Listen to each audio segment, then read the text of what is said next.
Hello, and welcome to Sonata She Wrote. This video is in two parts. First, I'll be examining an article by Christopher Hogwood, who was the former conductor of the Academy of Ancient Music, a well-known period ensemble, called In Defense of the Minuet and Trio. And second, I'll be examining one of Mozart's Minuet and Trios, the second movement of his quintet in G minor. The reason I bring this article to your attention is because I have been on a quest lately. A quest to make the Minuet and Trio more interesting. Not only to the people who watch my videos, but also to me personally. I don't mind confessing that, although I often find them quite fun, I just as often find them a bit boring. So let's discuss some of what Hogwood brings up in this article, and I'll tell you how I've found some success in imbuing these pieces with meaning. The first section of the article, and what initially drew me to it, is Hogwood's research into how the inclusion of the minuet in a symphonic or chamber music genre sparked different reactions in the 18th century. You can see in this selection from the first page of his article, it's not simply modern listeners, or more often performers of minuets, who are either bored or sort of laconically confused by them. They caused a variety of responses at the time as well, everything from indignation to sexism. The minuet is like beauty patches on the face of a man, one Johann Adam Hiller writes. Hiller is regarded as the inventor of the German Singspiel, a sort of ancestral relative of the Broadway musical. So, believe him, Hiller knows frivolity from naught. Hogwood, who's pretty much got one of the best last names ever, is obviously a big minuet fan, and over the course of the article, he compiles several of the ways a minuet might have been written within a larger instrumental work, such as an actual representation of a dance. Apparently, and perhaps not surprisingly, this is one of the rarer types of minuets. As a caricature of itself, this is a very Haydn approach. Karl Spazier deliberately complains that Haydn's minuets often cause laughter and are therefore inimical to the noble symphony. A blending of high and low styles, a kind of mixture of idioms between the courtly and the common. An example might be a rousing and energetic minuet replete with dotted rhythms, as in the Linz Symphony.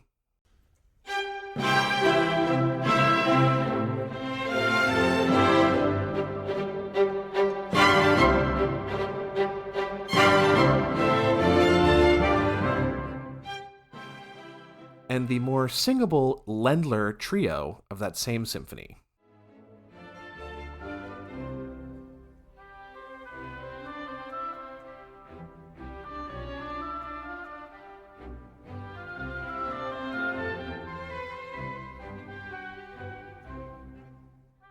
Both of these are Hogwood's examples from the article. The minuet could also appear in quite a scholarly garb. Canonic minuets and trios with inversions of themselves are a particular delight of Mozart's, as in this opening from his C minor Serenade for Winds.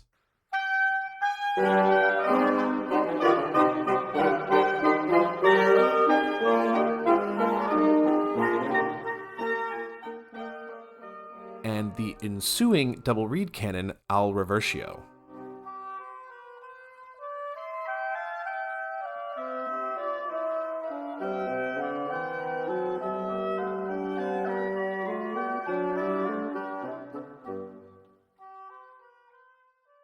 Hogwood also mentions musical puzzles, such as minuets whose second section is simply the minuets played completely backwards. A specific pair by C.P.E. Bach is mentioned, and you can see on the screen the written out repeat is simply the reverse of the initial melody. A final possibility was to either overwrite the danceability, and therefore highlight the absurdity of a minuet within an instrumental work, or, in the same way, set the minuet up as a dance with the expectation of that form, which the composer might then subvert. Hogwood mentions one by the little-remembered composer that was Haydn's predecessor at Esterhazy, Gregor Werner. But the Mozart minuet we'll be examining later also falls into this category, so we'll leave it for now. The remainder of the article is concerned with performance practice. Questions such as tempi and whether to take those dang repeats.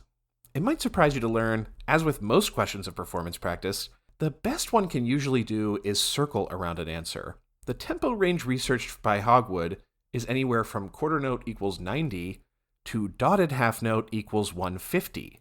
So if you find yourself wanting to really grip it and rip it with a minuet, go with God. And by God, I of course mean Haydn's blessing. As to the repeat, Hogwood points out that more modern sources tend to advocate playing all the repeats the first time through, and on the da capo, omitting repeats in the original minuet, but that contemporary 18th century sources often push an all repeat all the time agenda. Again, I would say, let your taste be your guide. If the minuet is especially short, and they often are, challenge yourself to repeat the music and add interest via ornamentation. My approach to enjoying minuets is somewhat similar to how I view the sonata form. I try to discover what expectations the composer is playing with and how they might be subverting those expectations. Let's look at the Mozart for an example of what I mean. This minuet, as I mentioned, is from Mozart's G minor quintet, K516. You can find the first movement's analysis on my channel already. I'll probably be referencing it, but not so pervasively that you'll have to have seen it to understand this movement.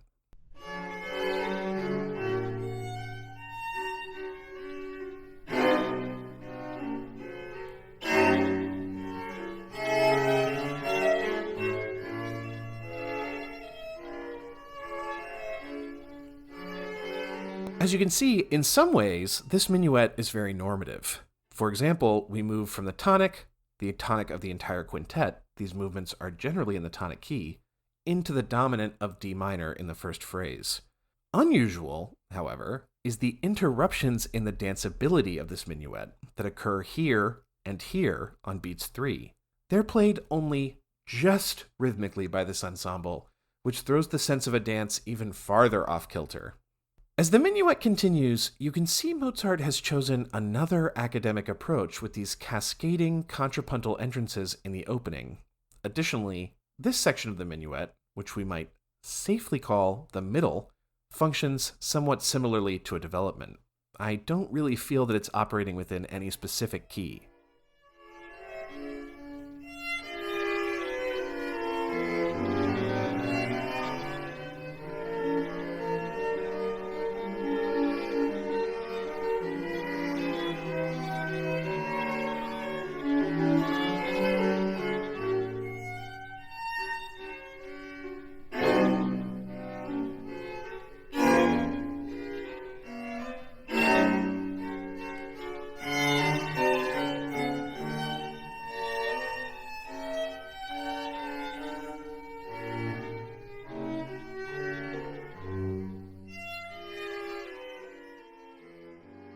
As we move towards the close of the first minuet, in some ways we might think of the trio as simply a second minuet.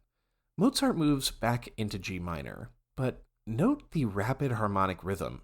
Chord changes occur almost every beat of every bar, indicating that a slower tempo might be the way to go for this movement. Into the trio, notice this little fragment at the end of the minuet and its origin point here at the end of the first section. Mozart grows the trio out of the melodic material of the first minuet.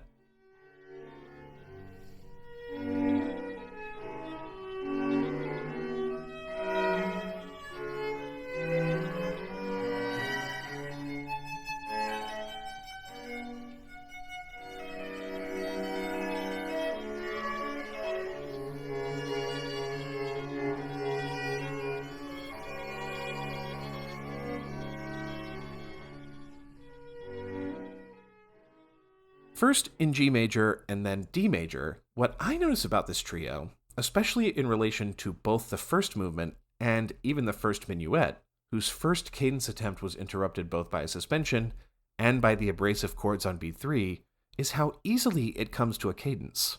And, having reached the cadence, the music goes no farther but just sort of hangs out on top of a tonic pedal. When one recalls the nearly titanic struggle the first movement went through to cadence, I find myself asking how, quote-unquote, real Mozart means this trio to be.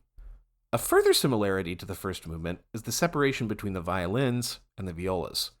Notice how the violins first have the opening theme, but after the point of cadence, the violas play a slightly varied iteration of it.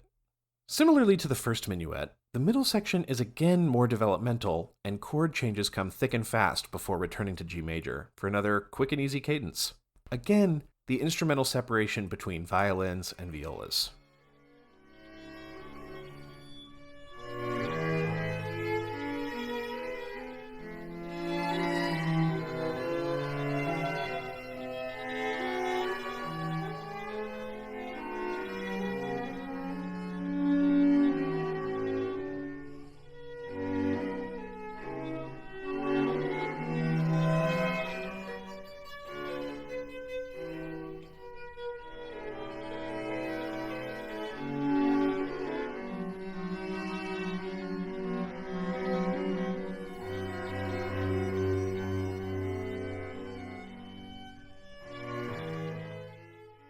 When I question how real a minuet is, what I mean is, what does it mean for the quote-unquote reality of the sonata forms and for the form of the entire quintet?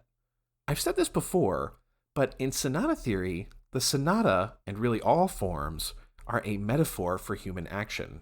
The form of a piece of music can be used as a narrative.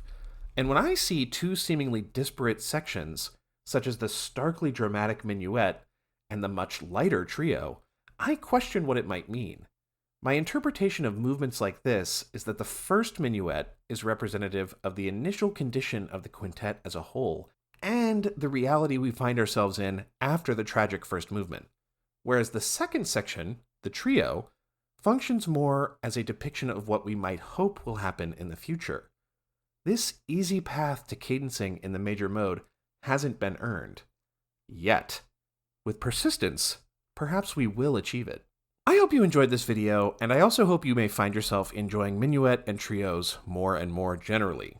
If you would like to support the channel, consider joining my Patreon, which is linked in the description, where you can also access copies of many of the materials that I discuss. If you have any questions or comments, please leave them below or feel free to email me.